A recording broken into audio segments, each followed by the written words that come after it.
Hermanos, les invito a abrir sus Biblias, por favor, a Hebreos en el Nuevo Testamento, a la epístola a los Hebreos, y pueden abrir ahí hasta el capítulo 12. Estaremos estudiando en este día los primeros 3 versículos del capítulo 12 de la epístola a los Hebreos. Si usted ha notado, el título de este libro dice la epístola a los Hebreos. Entonces el autor humano, y realmente no sabemos quién fue el autor humano, pero sabemos que el autor divino es el Espíritu Santo. Entonces este libro está divinamente inspirado. Y el autor de este libro se dirige a un grupo de hebreos en algún lugar geográfico que realmente no se sabe. Y el tema principal que el autor expone en este libro tiene que ver con la superioridad del Señor Jesucristo. La superioridad del Señor Jesucristo. Por ejemplo, en los primeros 2 capítulos, él dice que Jesús es superior a los ángeles. Es superior a los ángeles. Y luego en el capítulo 3 dice que Jesús es superior a Moisés. Y luego dice que Jesús es superior a Josué y a Aarón. Y luego él sigue desarrollando su mensaje aquí en este bonito libro diciendo que el sacerdocio de Jesús es superior al sacerdocio levítico. Y hasta que dice que el sacerdocio de Cristo es superior al sacerdocio del Melquisedec. Y es lo que él sigue diciendo ahí, hasta llegamos ahí a los capítulos 7, 8, 9 y 10, diciendo que el nuevo pacto inaugurado por Jesús es mejor que el viejo pacto, establecido sobre mejores promesas. Y luego la epístola enfatiza la superioridad del cristianismo sobre el judaísmo y la superioridad del sacrificio llevado a cabo por Cristo de una vez por todas sobre los sacrificios levíticos repetidos e imperfectos ofrecidos en el templo. Entonces el tema general de este libro tiene que ver con la superioridad del Señor Jesucristo, quien es el Hijo de Dios, quien es el Mesías, que vino a esta tierra para vivir una vida perfecta y murió en la cruz, recibiendo el castigo de Dios su Padre en lugar de nosotros, lo que en realidad nosotros merecemos. Entonces, este es el tema principal de este libro, pero solamente nos vamos a ver algunos versículos como ya les comenté. Antes de entrar a estos versículos, solamente quisiera agregar un comentario más aquí, diciendo que, bueno, el libro habla mucho acerca del tabernáculo de Moisés, habla mucho acerca del sistema levítico que estaba vigente durante el tiempo del Antiguo Testamento. Pero dice que el sistema levítico no poseía acceso directo a la presencia de Dios para su pueblo. Por el contrario, lo mantenía alejado su pueblo y atemorizado. Esta cercanía tenía que hacerse disponible de otro modo. Y esto, regresen por favor al capítulo 9 para que lo vean rápidamente. Ahí en capítulo 12, en el capítulo 9, versículo 12, donde dice: no por sangre de machos cabríos ni de becerros, sino por su propia sangre entró una vez para siempre en el lugar santísimo, habiendo obtenido eterna redención. Porque si la sangre de los toros y de los machos cabríos y las cenizas de la becerra rociadas a los inmundos santifiquen para la purificación de la carne, cuánto más la sangre de Cristo, Entonces ahí en versículo 15 agrega, así que por esto es mediador de un pacto nuevo, de un pacto nuevo. Entonces la lección primordial que nos enseña aquí el Espíritu Santo es que Dios es inalcanzable, Dios es inaccesible aparte de la muerte de Jesucristo. ¿Ven? La presencia de Dios es inaccesible a los pecadores aparte de la vida, la muerte y la resurrección de nuestro Señor y Salvador Jesucristo. Entonces esto hay que entenderlo y verlo muy bien. Bueno, regresando entonces al capítulo 12, Hebreos capítulo 12. Vamos a ver lo que dice el autor aquí en estos versículos. Pero primero, yo tengo una sobrina que hace algunos años participaba en algunos de los triatlones en los Estados Unidos. Un triatlón, como ustedes ya saben, es un deporte de resistencia que reúne 3 disciplinas deportivas seguidas. 4 kilómetros de natación, seguido de 180 kilómetros de ciclismo, seguido de 42 kilómetros de carrera a pie. ¿Ya estás cansado? Se caracteriza por ser uno de los deportes más difíciles que hay en el mundo. Quienes lo practican mantienen un severo calendario de entrenamientos durante un año por lo menos para poder hacer frente a las exigentes condiciones de las pruebas, tanto físicas como mentales y emocionales.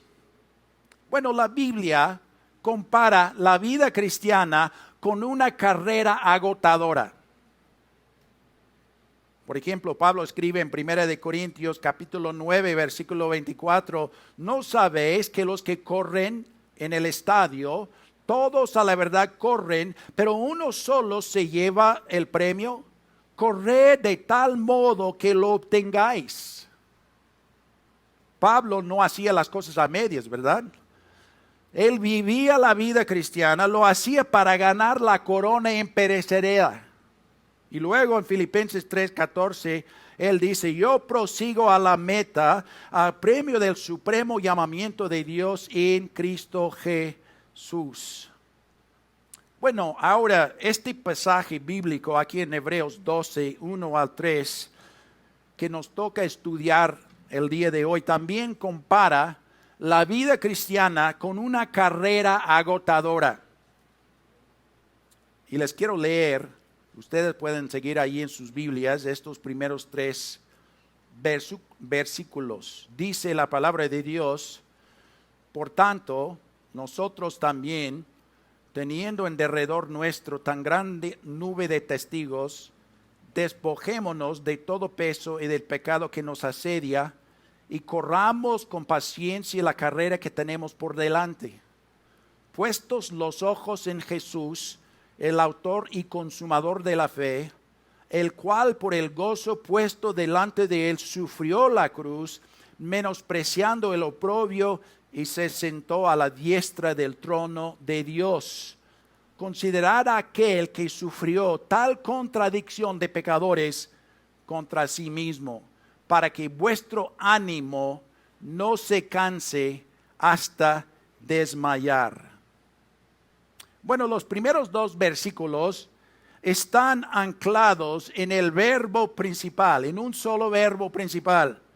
De hecho, solo hay un verbo principal en estos 2 versículos que se encuentra en la frase corramos con paciencia. Corramos con paciencia la carrera que tenemos por delante. Este mandato realmente establece el foco de este pasaje. Corramos con paciencia la carrera que tenemos por delante. Por el autor de Hebreos, vivir la vida cristiana es como correr una carrera. Esta carrera requiere esfuerzo y resistencia. No es un sprint, como la de los 100 metros planos, que se caracteriza por la velocidad y la brevedad, sino es más bien como un maratón que se caracteriza por la resistencia. Esto lo podemos apreciar aquí en este pasaje por la elección de dos palabras en el primer versículo. Véanlos ahí. En primer lugar, dice corramos la carrera. Corramos la carrera. Esta palabra carrera aquí tiene su raíz en la palabra traducida como agonía. Agonía. Esto se refiere a un tiempo exigente, agotador, agonizante. Es una carrera que requiere disciplina, determinación, perseverancia, resistencia. Y esa es la carrera de la vida cristiana. Hermano, la carrera de la vida cristiana no es muy rápido. Tú no eres salvo y luego no te subes a un tren con un viaje, haces un viaje bonito durante 1 hora y te bajas del tren siendo ya santificado y ya. No, la vida cristiana tiene que ver con una larga carrera agonizante durante su vida. Hay quienes profesan ser cristianos, pero viven su profesión cristiana como si fuera solo de 100 metros planos. Empiezan la carrera muy rápido, pero conforme la carrera continúa, empiezan ellos a frenar, se rinden o simplemente colapsan. Por un tiempo corto, se congregan a veces, se discipulan, hasta evangelizan, practiquen algunas de las disciplinas de la vida cristiana y de repente dejan de hacerlo y ya se van. Son como la flor de un día. Los han visto, ¿verdad? Pero Dios dice que corramos con paciencia la carrera agonizante y de largo plazo. Ahí en el capítulo 13 de Mateo, nuestro Señor nos habla acerca de la parábola del sembrador. Y dice que parte de la semilla que fue sembrada cayó en pedregales donde no había mucha tierra. Y dice que brotó pronto, pero salido el sol, y porque no tenía raíz se quemó. Se quemó. Y Jesús explica que se refiere al que oye la palabra y al momento la recibe con gozo, pero no tiene raíz en sí, sino que es de corta duración, pues luego viene la aflicción, el sufrimiento, la persecución por causa de la palabra de Dios, entonces luego tropieza, mostrando que jamás eran verdaderos creyentes. Pero un segundo indicador aquí en nuestro pasaje de que la carrera cristiana es agonizante es que el escritor afirma que exige resistencia. Dice, corramos con paciencia. La resistencia es la clave que nos indica lo agotadora que será esta carrera. Cuando nos encontramos frente a las adversidades de la vida, se requiere de resistencia.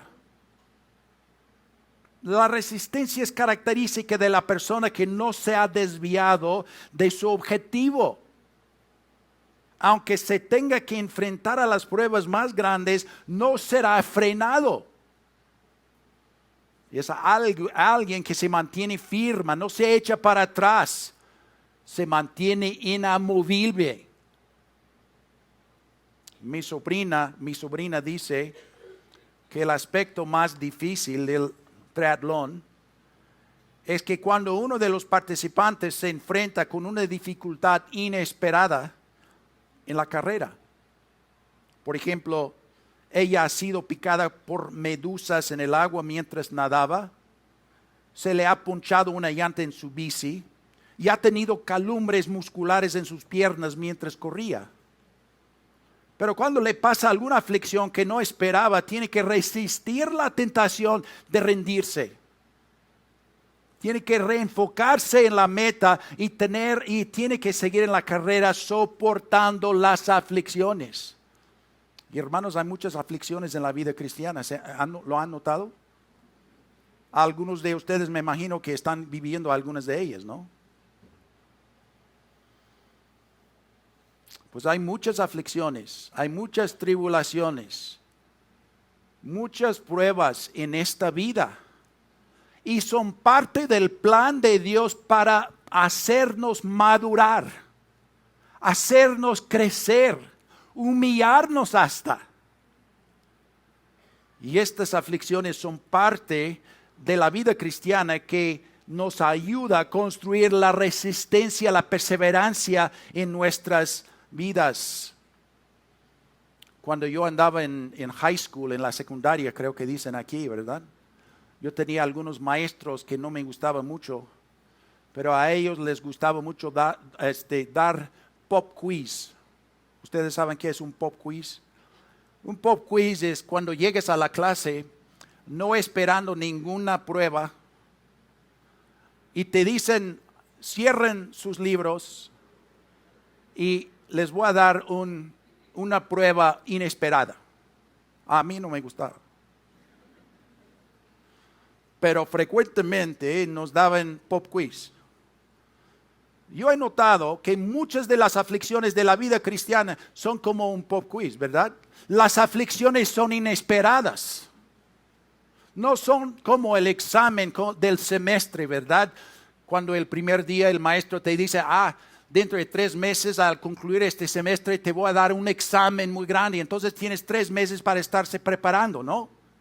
No, pero muchas de las aflicciones de la vida cristiana son como un pop quiz, ¿verdad? Ayer andabas de muy buena salud. Hoy te despiertas y sabes o se descubre que tú tienes alguna enfermedad muy seria, física. De repente te encuentras en una crisis financiera. Te encuentras en una crisis familiar, que te encuentras en una crisis ahí en tu familia, en tu trabajo. Hermanos, así son las aflicciones, las pruebas y las tribulaciones de la vida cristiana. Pero hermanos, Dios tiene su plan para estas, ¿verdad? Por medio de estas aflicciones nos hace crecer, nos hace madurar y nos hace poner nuestras miradas fijadas ¿en quién? En el Señor Jesucristo. Bueno, entonces esta es la forma en que se construye la resistencia. Cuando otros animaban a Job a que se rindiera, él se mantuvo firme y dijo que recibiremos de Dios el bien y el mal no lo recibiremos. Y luego dice, aunque Dios me mate, en Él esperaré. Aunque Job no comprendía las razones por las cuales Dios había permitido todas esas tremendas pruebas, él seguía confiando en Dios. Hasta estaba dispuesto a morir por Dios. Pablo estaba decidido a ganar también la carrera. Y dice en 1 Corintios 9:27, hasta golpeo mi cuerpo y lo hago mi esclavo, que habiendo predicado a otros yo mismo sea descalificado. Y esta palabra allí significa náufrago.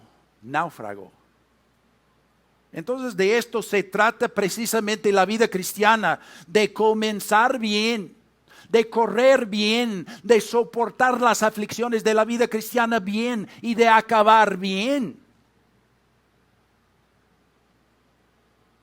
Ahora, antes de seguir adelante, hay un par de cosas que no debemos pasar por alto. El texto dice que debemos correr la carrera que tenemos por delante. Aquí vemos la soberanía de Dios. Esto se refiere al curso de tu vida que Dios te ha marcado.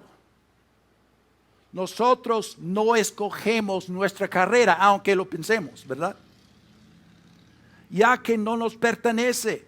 Cuando Dios apartó a Bernabé y a Saulo para llevar a cabo el primer viaje misionero, dijo el Espíritu Santo, apartad a Bernabé y a Saulo para la obra a que yo los he llamado.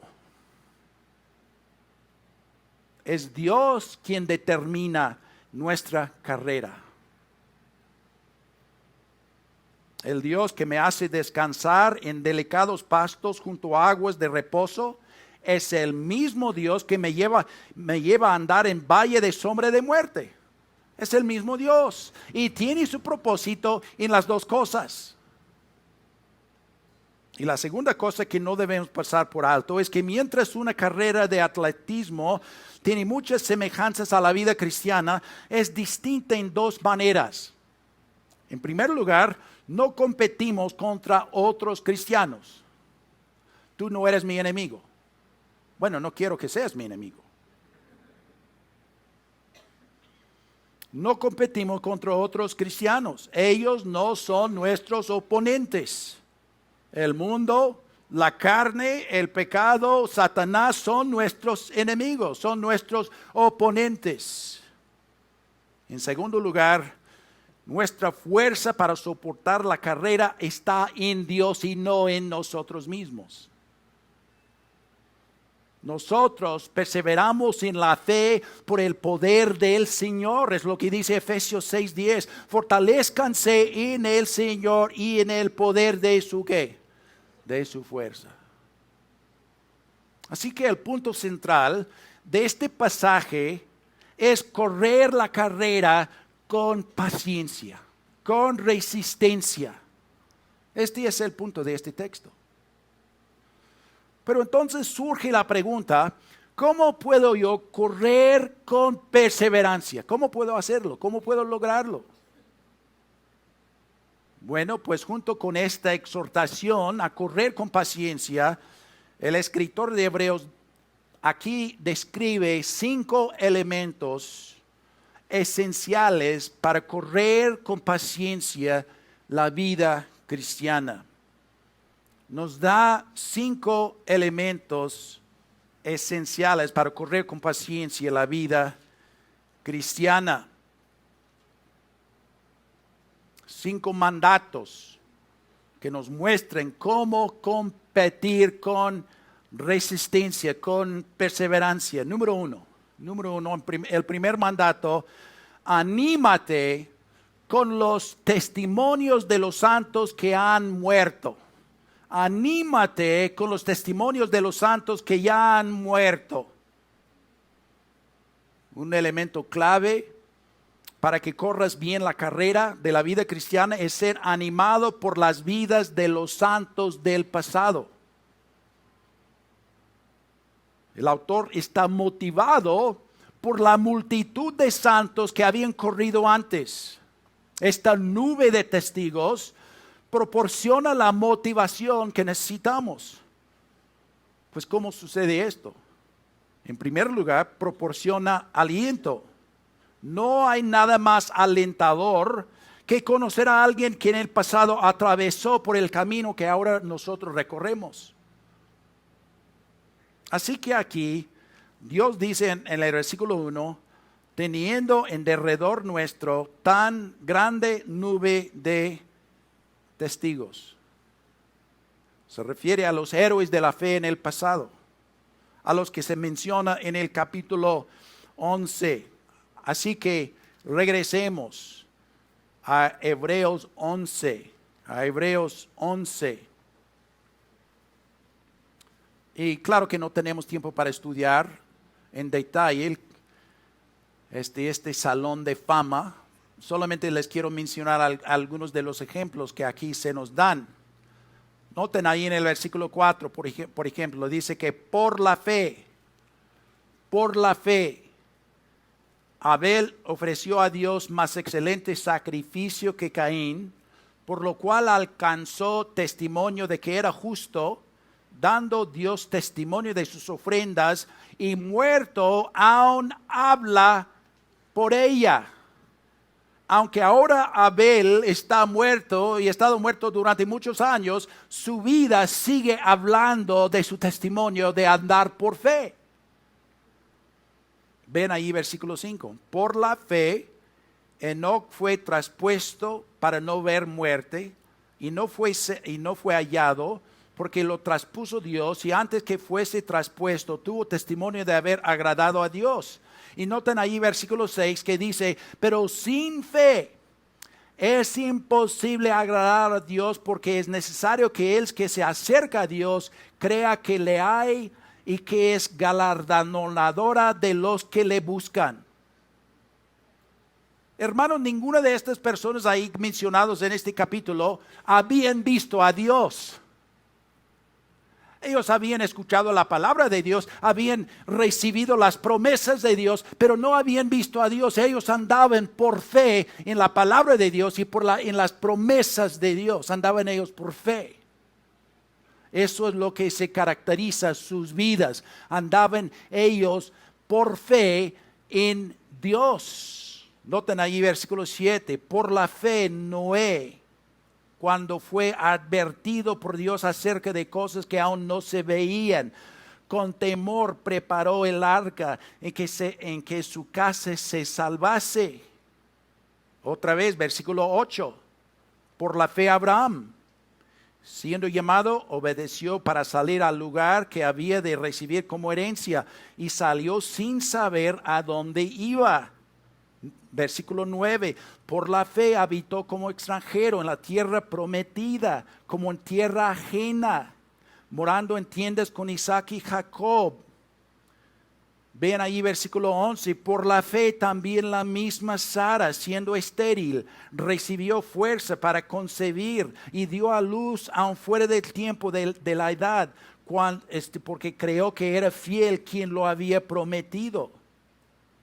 Ven ahí el versículo 13, conforme a la fe murieron todos estos sin haber recibido lo prometido, sino mirándolo de lejos y creyéndolo y saludándolo y confesando que eran extranjeros y peregrinos sobre la tierra, porque los que esto dicen claramente dan a entender que buscan una patria.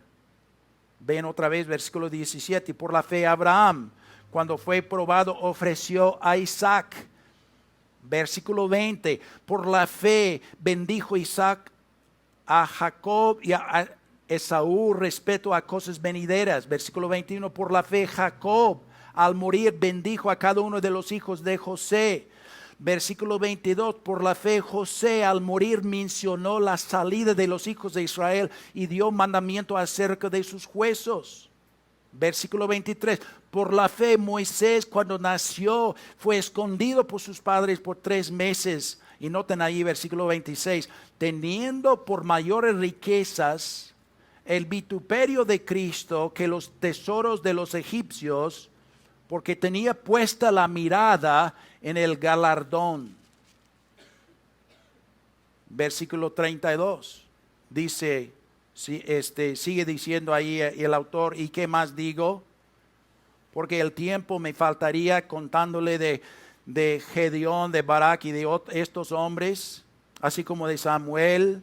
33, que por fe conquistaron reinos, hicieron justicia, alcanzaron promesas, taparon bocas de leones, apagaron fuegos impetuosos, evitaron filo de espada, sacaron fuerzas de debilidad, se hicieron fuertes en batallas, pusieron en fuga ejércitos extranjeros.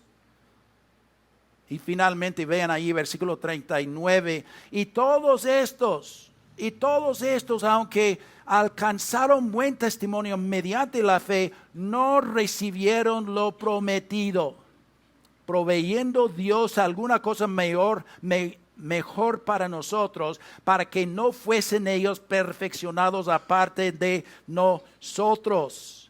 Así que, por tanto, nosotros también, ¿ven? Nosotros también. Realmente este debe ser un gran estímulo para nosotros. Los difuntos del capítulo 11 dan testimonio sobre el valor y la bendición de vivir por fe. No vemos a Dios, vivimos por fe, tenemos su palabra, creemos su palabra, vivimos la vida, somos salvos por la fe y vivimos por la fe, andamos por la fe en las promesas de Dios, en las promesas de Dios. Entonces el corredor es inspirado por los ejemplos de piedad que esos santos establecieron durante su vida. Sus vidas de fe anima y motiva a otros a vivir de esta manera. ¿Lo ven? Seguir a esa nube, gran nube, no solo proporciona estímulo y motivación para nosotros, sino que también nos trae cierta obligación. Nos trae cierta obligación. Ellos ya han muerto. Y su testimonio nos lo han transmitido a nosotros para que sigamos sus pisadas y para que dejemos el mismo fiel testimonio a los que nos siguen a nosotros. Nosotros seguimos a ellos, entonces dejándonos un ejemplo para que nosotros dejemos algún buen testimonio para los que nos siguen a nosotros. Tenemos 2 hijos. El menor, el hijo, cumple 39 años hoy. Hoy en la mañana, más o menos a las 6 de la mañana, mi esposa me tocaba. Me dijo, amor, ¿sabías dónde estábamos y qué hacíamos hace 39 años hoy? No, déjame, estoy dormido.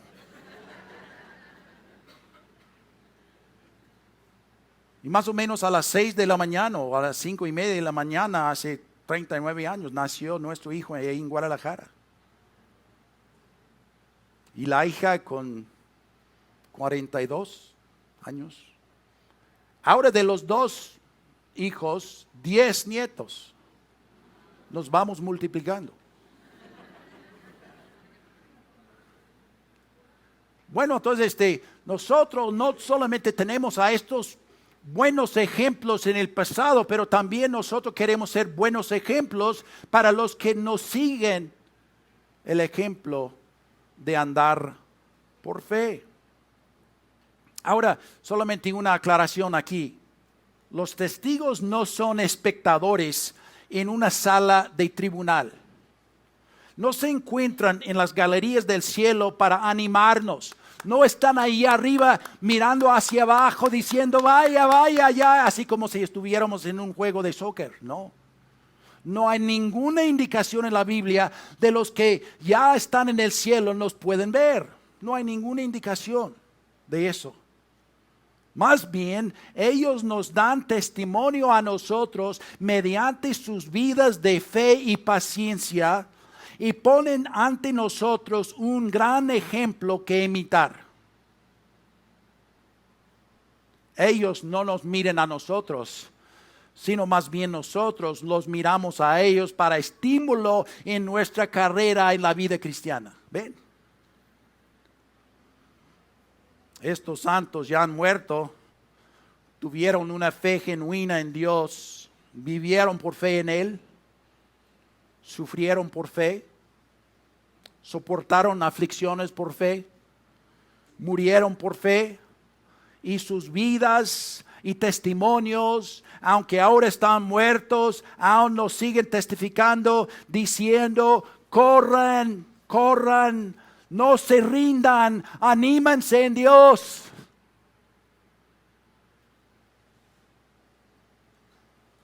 Perseveren. Y hermanos, ¿saben algo? Esto implica una lectura regular de la palabra de Dios. ¿Saben por qué?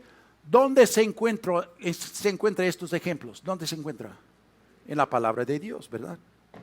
Entonces, si vamos a ser animados por los buenos ejemplos de estos hermanos que andaban por fe, tenemos que estar constantemente en la lectura de la palabra de Dios. Porque ahí se encuentra lo que nos anima, los ejemplos buenos, los ejemplos malos. Hace algunos años, quizá 20 años, ya habiendo sido misioneros durante muchos años ya,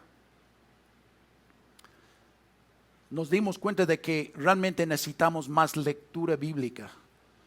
No me refiero a andar en un seminario o de estar en la iglesia. Claro que necesitamos estar escuchando predicaciones y congregándonos en la iglesia, escuchando predicaciones de la palabra de Dios constantemente, pero hermanos, necesitamos estar constantemente en la lectura bíblica.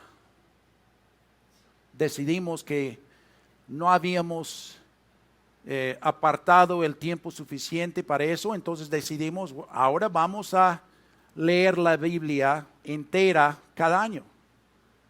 Así que ahora, durante muchos años ya, comenzamos el año leyendo los primeros 5 libros de la Biblia.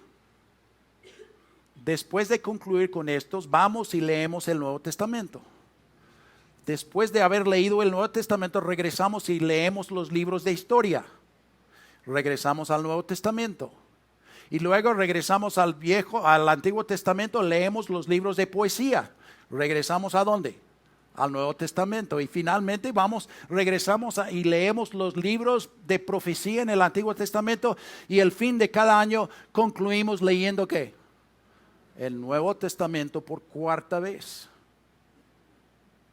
Hermanos, si tuviéramos que decirles una disciplina que nos anima quizá más de los demás, sería esta disciplina de estar leyendo la palabra de Dios. Porque ahí oras, glorificas a Dios, eres instruido en la palabra de Dios y ven los buenos ejemplos y también los ejemplos malos, ¿verdad? Tú sabes, ¿verdad? Vas al gimnasio y quieres bajar de peso. Bueno, quizá quieres subir de peso. Hace muchos años yo quería bajar un poquito de peso y tener un poquito más. Entonces, me inscribí en un gimnasio allí, pensando que iba a ser los jóvenes en muy buena salud y muy buenas condiciones físicas que me iban a animar. Pero no fueron estos que me animaron. Fueron los otros de sobrepeso. Entonces a veces son los malos ejemplos que nos animan también, ¿no?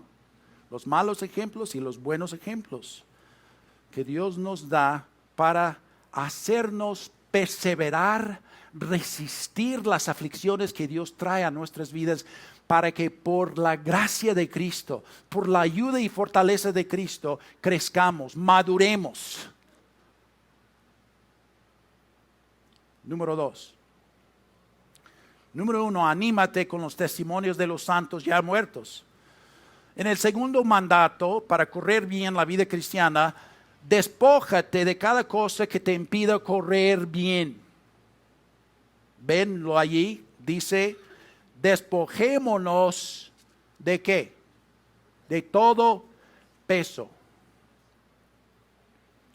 Las imágenes del autor aquí son muy comunes para los lectores de esta carta, porque eran principalmente hebreos, eran principalmente judíos, y ellos estaban muy familiarizados con el Antiguo Testamento. Por ejemplo, en Proverbios 14:8 dice, la ciencia del prudente está en entender su camino. Y en versículo 18 dice, los simples heredarán necedad, mas los prudentes se coronarán de sabiduría. El significado original de la palabra prudente aquí en estos dos versículos, en estas traducciones, es estar desnudos.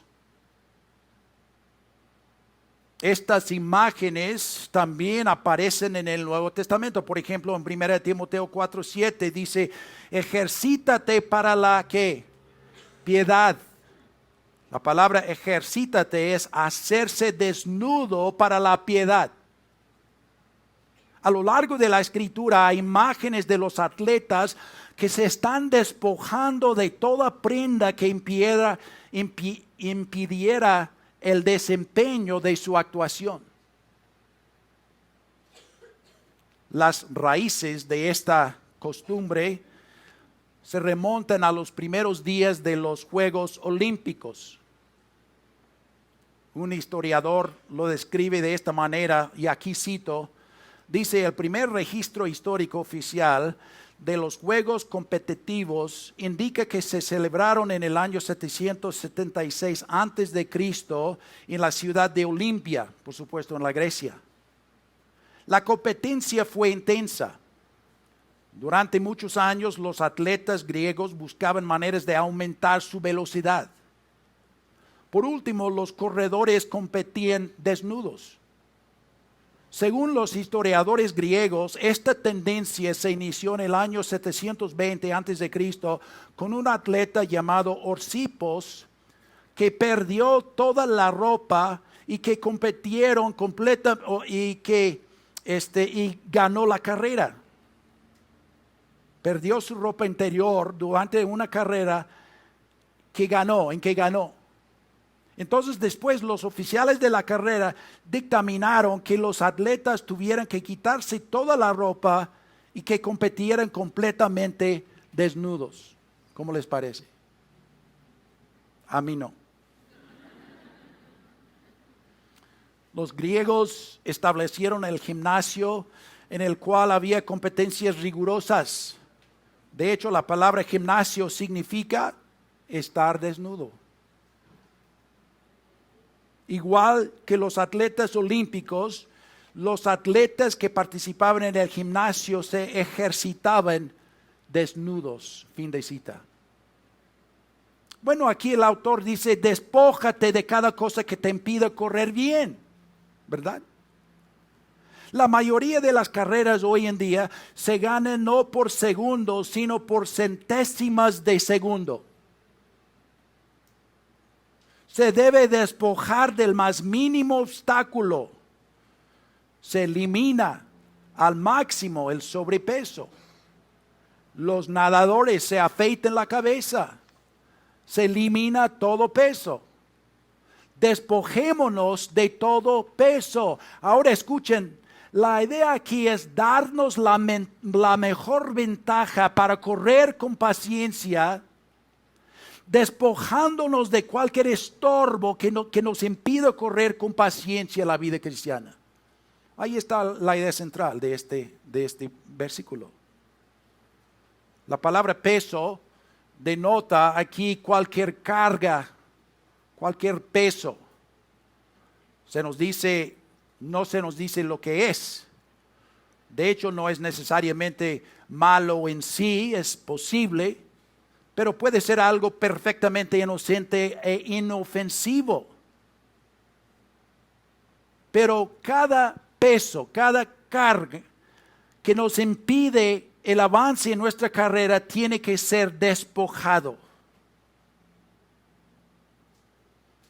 Yo creo que, estudiando el contexto un poquito más, es probable que el estorbo principal que impedía el progreso espiritual de estos hebreos era el sistema levítico con su legalismo que los asfixiaban.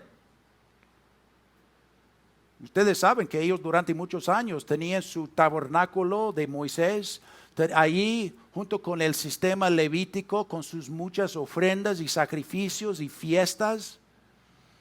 Y luego vino Cristo, y algunos de ellos creyeron en Cristo, pero también seguían pegados, aferrados a algunos de los rituales del sistema levítico.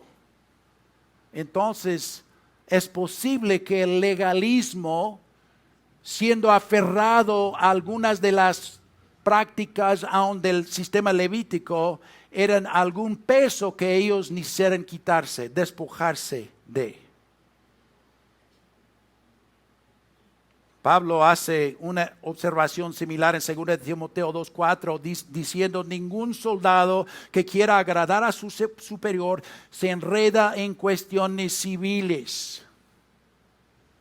Con demasiada frecuencia, nuestro correr se ve socavado por las preocupaciones y actividades que son inocentes quizá a veces en sí mismas, pero se les ha permitido desplazar el objetivo principal. El que corre el maratón de la vida cristiana debe impedir que las cosas del mundo lo distraigan. Despójate de cada peso que te impida correr bien la vida cristiana. Número 3, el tercer mandato para correr bien: huye de la corrupción del pecado. Huye de la corrupción del pecado. Sigue diciendo ahí: despojémonos del pecado que nos asedia, del pecado que nos envuelve. Pues quizás haya varios pecados que nos asedian, pero el autor pone aquí el artículo definido diciendo el pecado. El pecado. Así que probablemente se refiere a un pecado específico. Podría ser un pecado en particular que te enganche fácilmente. Esta palabra asediar es única en el Nuevo Testamento y tiene un significado bastante interesante. Significa rodear hábilmente, hacer tropezar. Eso es lo que hace el pecado. Nos acecha y nos ataca. Es como la tela de araña. La araña envuelve con su tela al insecto que ha quedado atrapado en su red. Y por lo tanto se refiere al pecado que constantemente nos acecha, siempre está listo para enredarnos y frenar nuestro progreso espiritual. Yo creo que en este contexto tiene que ver en primera instancia con el pecado de la incredulidad. Porque estos no querían no querían soltar de los rituales del sistema levítico, querían quedarse aferrados hasta cierto punto a esto y no creían con todo su corazón en el Mesías que había venido.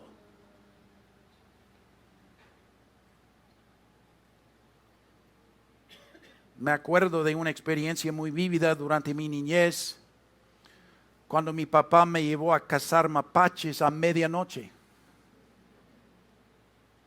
De repente nos perdimos del resto del grupo y estuvimos rodeados por coyotes. Los coyotes ladraban fuertemente, nos acechaban y buscaban una oportunidad para atacarnos. Siendo yo un niño de solo 8 años de edad, me daban mucho miedo y yo empecé a llorar. Por fin escapamos de ellos, pero durante mucho tiempo yo tuve pesadillas de ellos. Pues así es el pecado, ¿verdad? Que nos asedia. Dios dice: despójatelo. El pecado que te asedia podría ser la incredulidad, podría ser la falta de contentamiento, podría ser la ingratitud, podría ser el orgullo o el egoísmo, podría ser la falta de dominio propio, la impaciencia. Seguramente no hay nadie aquí impaciente, ¿verdad? Podría ser la ira, podría ser la lujuria. Huye de la corrupción del pecado. Primera de Pedro 2:1 dice: desechando pues toda malicia, engaño, hipocresía, envidias y todas las detracciones, huye del pecado. Número 4, el cuarto mandato: fija tu mirada en Jesús. Fija tu mirada en Jesús. La fe y la paciencia de los santos en el pasado nos trae mucho ánimo y motivación. Pero el autor nos exhorta a mirar más allá de la nube de testigos, al último testigo, el ejemplo supremo. ¿A quién? A Jesús. A Jesús. Jesús es el ejemplo supremo para los creyentes. De hecho, Apocalipsis 1:5 llama a Jesús el testigo fiel. El testigo fiel. Jesús está a la cabeza de esta nube de testigos como el ejemplo supremo. Y como tal tenemos que mantener nuestros ojos puestos en Él. Jesús no solo comenzó la carrera sino que la terminó victorioso. Para Jesús, la carrera fue desde el cielo a Belén, y luego a Getsemaní y el Calvario, y luego al sepulcro y de vuelta al cielo. En ningún momento vaciló ni miró atrás. Jesús se mantuvo la mirada fija en la gloria venidera, cuando todos los redimidos serán reunidos eternamente con Él. Él soportó la cruz. La cruz trajo vergüenza, de hecho la más vergonzosa de las muertes. La característica más notable de la crucifixión era el estigma de la vergüenza que se le atribuye. Pero Jesús la menospreció.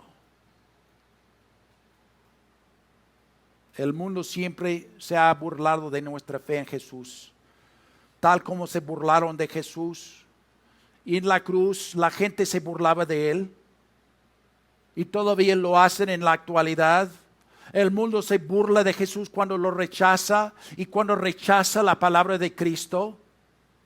Entonces el punto del escritor aquí es: ¿acaso no deberíamos confiar en Dios debido a que no hemos experimentado el sufrimiento de Cristo? De hecho, esto realmente es el punto de 12:4. Debemos pensar en lo que Cristo soportó.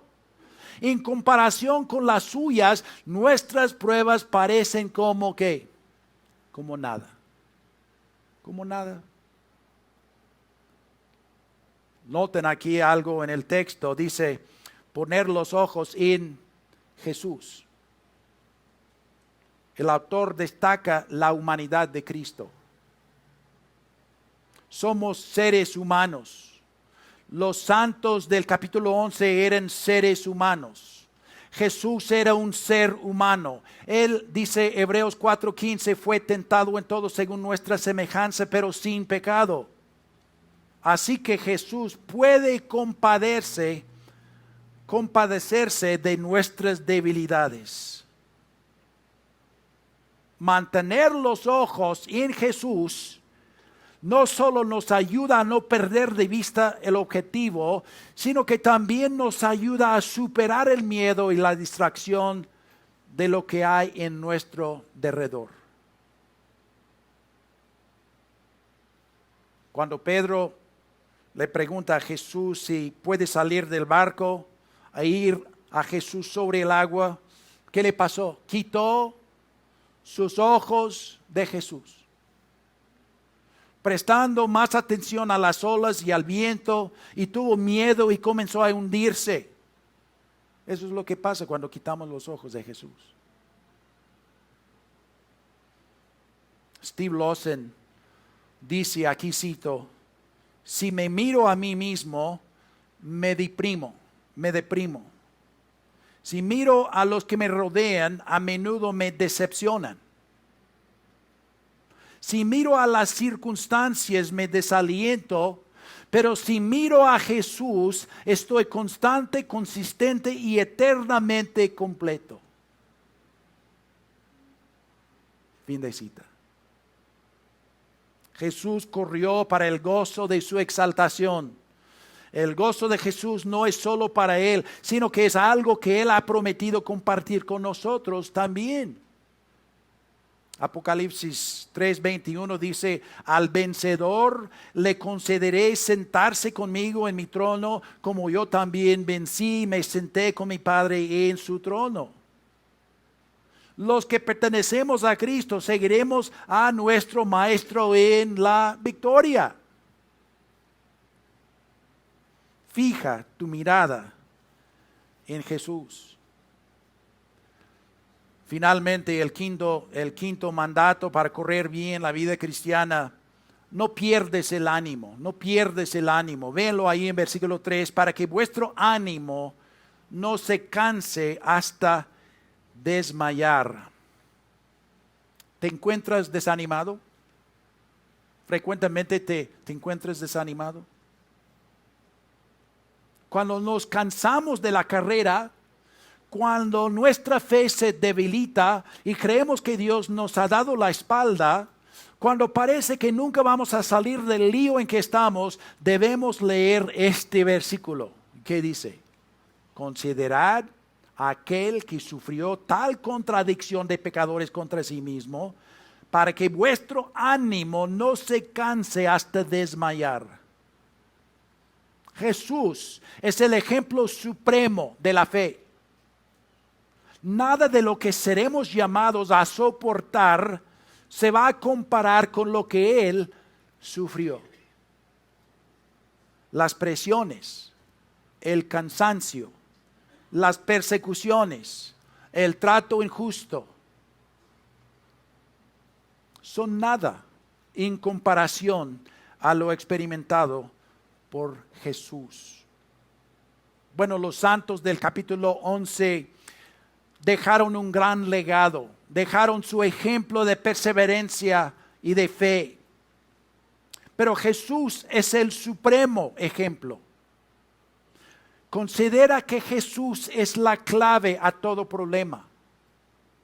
Considera que Jesús es la cura para cada duda y vacilación.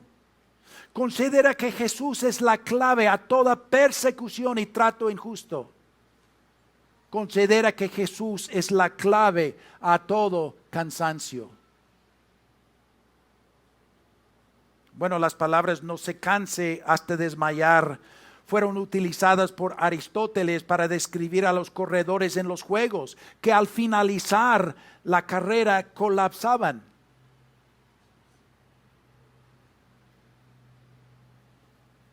Los lectores aquí todavía estaban en la carrera. Ellos no debían colapsar antes de llegar a la meta. Y así es con nosotros. Y con la gracia de Dios, el verdadero creyente no va a colapsar. Con la gracia de Dios. Cuando nos parece que no hay fin a las pruebas, a las aflicciones, a las tentaciones, debemos perseverar a través del conflicto, recordando que Jesús ha corrido antes delante de nosotros. Él nos proporciona el socorro que necesitamos. ¿Dónde tienen sus ojos puestos? Los héroes de la fe en Hebreos 11 corrieron bien la carrera. Jesús lo hizo. Él es nuestro ejemplo supremo. Entonces Dios dice que para correr bien la vida cristiana con paciencia, no pierdas el ánimo. No pierdas el ánimo. Considera a Jesús y el trato injusto que Él padeció para nosotros. Mi sobrina dice que el aspecto más satisfactorio de la carrera, del maratón, es cruzar la línea de la meta. Después de muchos meses de preparación agotadora, después de 15 a 17 horas de constante competencia en la carrera, cruzar la línea de la meta trae gran alegría y gozo. Jesús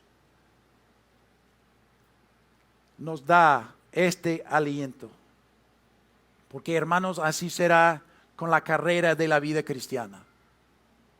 Algún día nuestra carrera va a terminar. Para algunos de nosotros podría ser hoy. Seremos glorificados. No habrá más lucha con el mundo, con la carne, con el pecado, con Satanás. Seremos como Él y estaremos con Él para siempre. La carrera agotadora habrá acabado. Pero mientras tanto, el creyente no ha alcanzado su meta de semejanza perfecta a Cristo. Pero como un atleta en una carrera debemos perseverar en seguirla. Para concluir, vean una vez más el capítulo 11, Hebreos 11, ya vimos este versículo. Hebreos 11:26 dice, teniendo por mayores riquezas el vituperio de Cristo, o el oprobio de Cristo, la vergüenza de Cristo, que los tesoros de los egipcios, porque tenía puesta la mirada en el que, en el galardón, un trabalenguas, ¿verdad? Mejor la recompensa. Se refiere a Cristo, se refiere a nuestra glorificación con Cristo en el cielo. Hermanos, los tesoros de los egipcios son temporales y fugaces. La recompensa de Dios es siempre mucho mejor que la del mundo. Nosotros debemos tener más dedicación que los atletas olímpicos, porque ellos compiten solamente para algo corruptible, pero nosotros corremos para algo que no es corruptible, sino incorruptible, que nos será dado de la mano de Cristo mismo en aquel día. Así que, hermanos, estamos en esta gran carrera. Si usted es un verdadero creyente y usted es un corredor en ese maratón de la vida cristiana, y va a haber muchos pop quiz. Quizá hoy Dios te va a dar un pop quiz. Pero estos son diseñados por Dios para ayudarnos a resistir y desarrollar la perseverancia para que sigamos en obediencia con nuestro Señor Jesucristo. Amén, amén. Oremos, hermanos. Padre Santo, te damos gracias por tu preciosa palabra. Te damos gracias por estas promesas preciosas, estos héroes de la fe que hace muchos años vivieron una vida por la fe, anduvieron por la fe, murieron por la fe, no habiendo recibido la promesa que tú les habías dado. Sin embargo, vivieron y murieron por la fe. Oh Padre Dios, ayúdanos a nosotros en nuestra carrera, en nuestras vidas cristianas, correr fielmente, con resistencia, con perseverancia, descansando en la gracia y la fortaleza de nuestro Señor y Salvador Jesucristo. Que seas glorificado en nuestras vidas en este día. En el nombre de Cristo oramos. Amén.